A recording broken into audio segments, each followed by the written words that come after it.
So how do I start this off? Chapter 1. Oh, I'm not going to go to history. I'm going to go straight to my husband's first heart attack, which I think August 24th, 2022 or 2023. It's our anniversary. And my husband is a big, burly, manly man. He works outside. He runs equipment.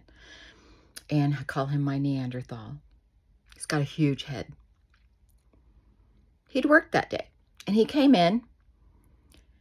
And it was hot, super hot. It was in the hundreds. So I wasn't really planning on going out to dinner. It was too hot. And I planned on cooking, but he told me, he said, "I'm sorry. I think I pulled a muscle in my side. I'm hurting. I don't want to go out to eat." I told him, I said, "That's fine. I'll cook dinner. We can stay in. I'm fine with that. I've been married 38 years. Fine with that." So that was on a Wednesday. Thursday he worked.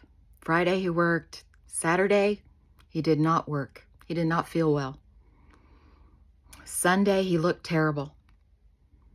And I was very concerned about him. And he had a lot of company. He went outside. He did a lot of stuff outside. We had company all day. I think he ran the sawmill that day. He just did a lot. And he came in and he looked horrible. And he was completely wiped out. So I really think we probably ought to go to the hospital and get you looked at. I've got a doctor's appointment Wednesday. I am not going to no damn hospital. Okay, but you get any worse. I told him, I said, "Honey, I really think you're having a stroke. You're having a heart attack. You do not look right. Something is wrong. I really think we should go to the hospital. That doctor's appointment's coming up Wednesday, and I'm just going to wait till Wednesday." Okay, you get any worse, we're going to go. Well, we'll talk about it. Monday morning, he got up to go to work. He walked out the door, sat down on the steps, and couldn't move. Couldn't get up, couldn't move. One of the guys saw him and came up, asked him what was going on. He said, "Help me back in the house." They came back into the house. He said, "I think I need to go to the hospital." I said, "I think we do." Loaded in the car, got in the car, and he said, "No, don't take me to the hospital. Just take me to that short-term care, that emergency care place. Don't take me to the hospital." I said, "Honey, we need to go to the hospital." No, I'm not doing it. Just take me to that emergent care." I said, "Okay." I got to town, and I kept going. And I got to the hospital, and he was like, "I think you're right. We need to go to the hospital." Walked in. The girl at the desk, she said, "Can I help you?" I said, "Here's his name. He's having chest pain. His neck hurts. His jaw hurts. I don't know what's going on with him. He looks terrible." And before I could even get that out, they had a nurse out the door hollering for us. We went straight in there, straight into a room. 2 nurses were all over him. One nurse was bringing me paperwork to sign. And I finally was like, "Wait a minute, you guys, we don't even know what's happening. I don't know what's happening." And one of those nurses said, "Oh, we know exactly what's happening." And the third nurse came back in with a piece of paper and she said, "You have to sign this. He needs it. It's a medication. It's going to cost $16,000. We don't know if it's covered or not. Just sign it. He's got to have it." And I was like, $16,000. And I turned and looked at my husband, and he is sitting there just as calm as a pond with no wind. Just sitting there perfectly calm, just looking at me. And he finally said, "Just sign it." I signed it. And I was like, what is happening? I don't know what is happening. And about that time, a doctor came in with a piece of paper, and he came over to me. He didn't even look at Bill. He came over to me and he said, "Your husband is having a major heart attack right now." He said, "I am calling LifeWatch and putting them on awareness." He said, "If that ambulance is not here in 10 minutes to get him loaded, LifeWatch is going to be on the way." And my heart I am in shock. I am just like, what in the world has happened? What has happened? And that ambulance got there quick. They got him on a gurney. I barely had time to give him a kiss and tell him I loved him. And off he went. And as that doctor turned to walk out of the room, he said, "Well, I'll call the helicopter off." He said, "But They'll get him up there to that hospital and they'll get him taken care of. I just hope he makes it in time.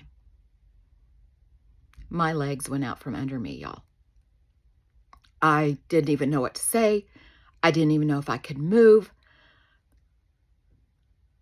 I had already texted the kids and told them we were at the hospital. He was having a heart attack. I didn't have any idea what was going on. The oldest daughter was already headed to town to the grocery store. She came to the hospital, and I called her and asked her where she was. And she said, I'm already in the parking lot. Just get out the door and get loaded. You're not driving. Well, thank God for that, because I was a wreck. 45 minutes, took us 45 minutes to get to the next hospital.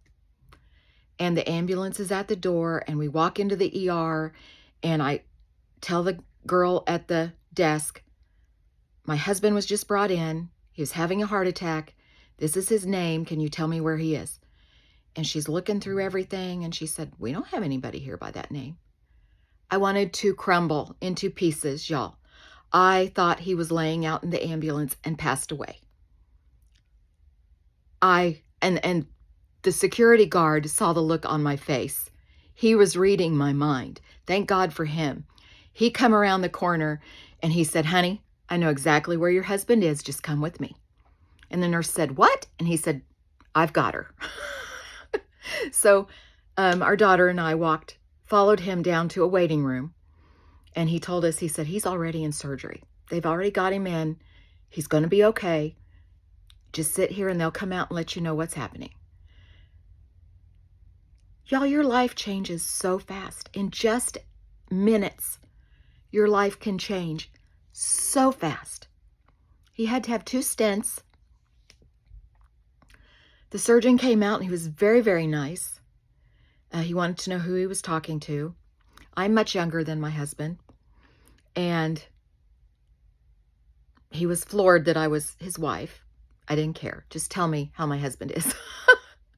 And said he was fine. He had to do 2 stents. They were finishing things up in there. He's going to be moved to ICU, and we could go see him as soon as he was moved to the room. Well, by then, kids were on the way. We have 5 kids. I'm sorry. And a number of grown grandkids. So we had a ton of people on the way to the hospital. And when he got to his room, I was so happy to see my husband, y'all. He was awake. He was smiling. He was glad to see us. He was glad he was alive. He was worried about where his cell phone was. And that was the biggest thing. Y'all, while he was in that hospital in the ICU, they changed his bedding, and he must have dropped his phone in the bed. They threw it away. All of his business contacts, everything in that phone was gone. That was more of a problem than his heart attack in his mind, y'all. Well, the surgeon came back in that night and he said, I'm not happy with one of the placements of those stents. I'm going to go back in, put another stent in the morning. He's also going to get a pacemaker. So we're going to need you to shave him. They didn't shave him. They wanted me to shave him from the chin down down to the bottom part of his chest. And I was just floored. All of this happening all so fast. I didn't have a minute to process anything. All the kids were there. I couldn't show all of my emotions. I felt like I just had to be so strong and not show any emotion. We got through all of that. We got him prepped for the pacemaker. They came in, they finished shaving everything. They checked everything. And then they left, and we thought they were going to be right back in to take him to surgery. And an hour went by, an hour and a half went by. And finally, a nurse came in and she said, the doctor's really happy with how his heart's going, so we're not going to do the pacemaker. We're going to send him home. And he came home that day, y'all. But things changed for us a little bit after that. We had to really watch his blood thickness. We had to really watch the heat.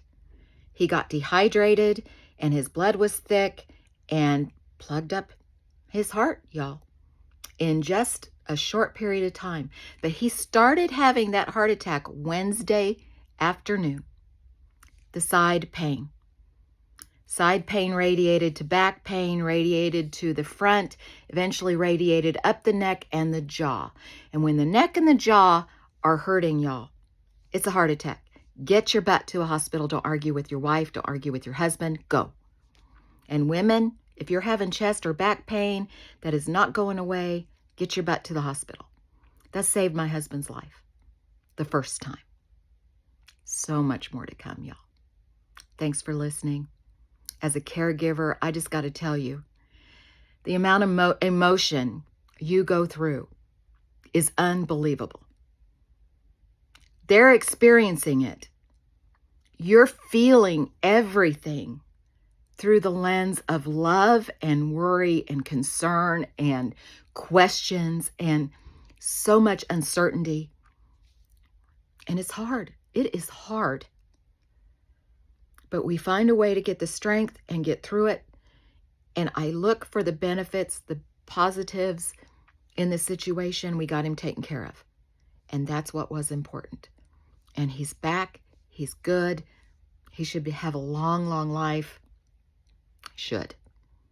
Like I said, much, much more to come. Thanks, y'all, for listening. You caregivers out there, love yourselves. Give yourself some credit and give yourself some grace, because we don't always handle everything perfectly, but we got to handle it.